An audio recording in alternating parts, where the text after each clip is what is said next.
الرحمن الرحیم۔ السلام علیکم پیارے ناظرین۔ نجران یمن کے نصرانیوں کا ایک وفد مدینہ منورہ آیا۔ یہ 14 آدمیوں کی جماعت تھی جو سب کے سب نجران کے اشرفیہ سمجھے جاتے تھے۔ اس وفد کی قیادت کرنے والے 3 شخص تھے۔ ابو حارثہ بن علقمہ یہ عیسائیوں کا پوپ تھا، اہیب جوان لوگوں کا سردار، اور عبد مسیح جو سردار اعظم کا نائب تھا۔ یہ نمائندے نہایت قیمتی اور نفیس لباس پہن کر عصر کے بعد مسجد نبوی صلی اللہ علیہ وآلہ وسلم میں داخل ہوئے۔ ابو حارثہ اور ایک دوسرا شخص مسجد نبوی صلی اللہ علیہ وآلہ وسلم میں داخل ہوئے۔ حسب ذیل مکالمہ شروع ہوا، جس کا ہمارے پیارے نبی صلی اللہ علیہ وسلم تم لوگ اسلام قبول کر کے اللہ تعالیٰ کے فرما بردار بن جائے۔ ابو حارثہ: ہم لوگ پہلے ہی اللہ تعالیٰ کے فرما بردار بن چکے ہیں۔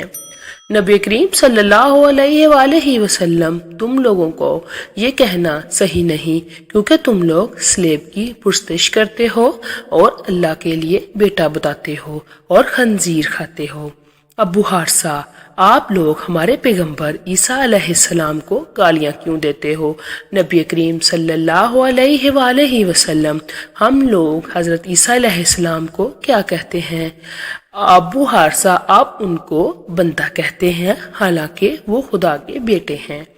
نبی کریم صلی اللہ علیہ وآلہ وسلم: ہاں، ہم لوگ یہ کہتے ہیں کہ حضرت عیسیٰ علیہ السلام اللہ تعالیٰ کے بندے اور رسول ہیں، اور جو کنواری مریم کے شکن سے بغیر باپ کے اللہ کے حکم سے پیدا ہوئے۔ ابو حارثہ: کیا کوئی انسان بغیر باپ کے پیدا ہو سکتا ہے؟ جب آپ لوگ یہ مانتے ہیں کہ کوئی ان کا باپ نہیں تو خدا ہی ان کا باپ ہے۔ نبی کریم صلی اللہ علیہ وآلہ وسلم: اگر کسی کا باپ نہ ہو تو لازم نہیں کہ اللہ تعالیٰ ہی اس کا باپ ہو۔ خداوند تعالیٰ اگر چاہے تو بغیر باپ کے بھی آدمی کو پیدا کر سکتا ہے۔ آدم علیہ السلام کو اللہ پاک نے مٹی سے پیدا فرمایا۔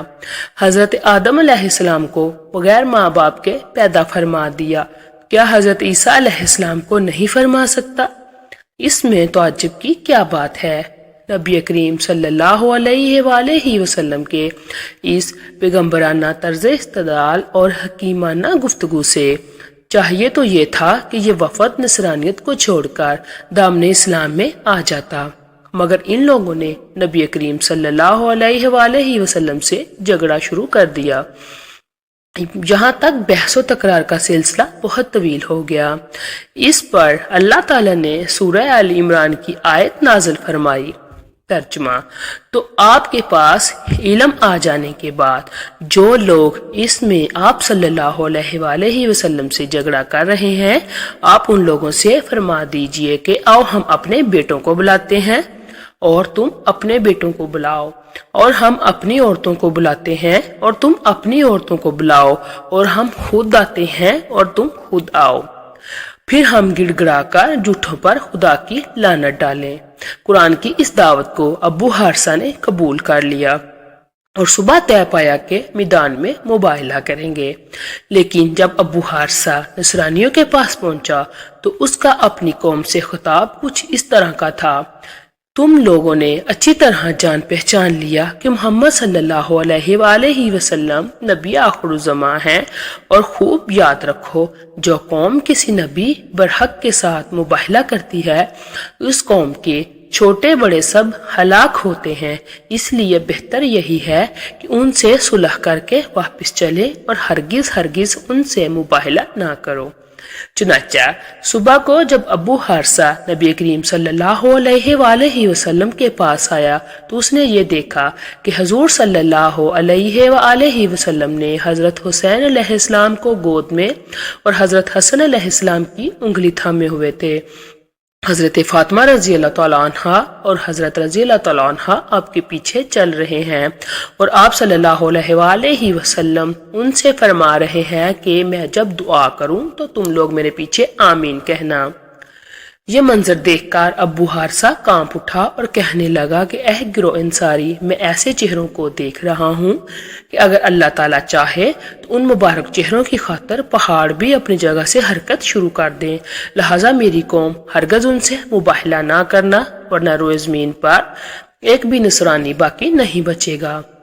ابو حارثہ کہنے لگا، اے ابو القاسم، ہم آپ سے مباہلہ نہیں کریں گے اور ہم یہ چاہتے ہیں کہ اپنے دین پر قائم رہیں۔ حضور صلی اللہ علیہ وآلہ وسلم نے ان سے فرمایا، تم لوگ نصرانیت کو چھوڑ کر اسلام قبول کر لو تاکہ تم لوگوں کو اسلام کے حقوق حاصل ہو جائیں۔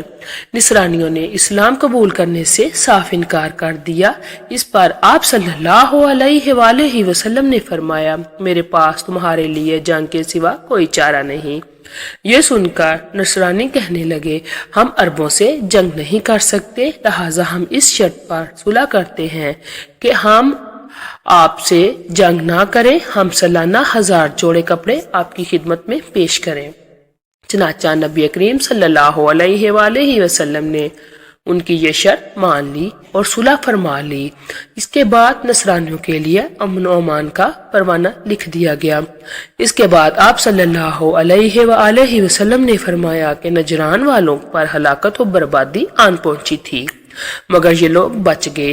اگر یہ لوگ مجھ سے مباہلہ کرتے تو مسخ ہو کر بندر اور خنزیر بن جاتے۔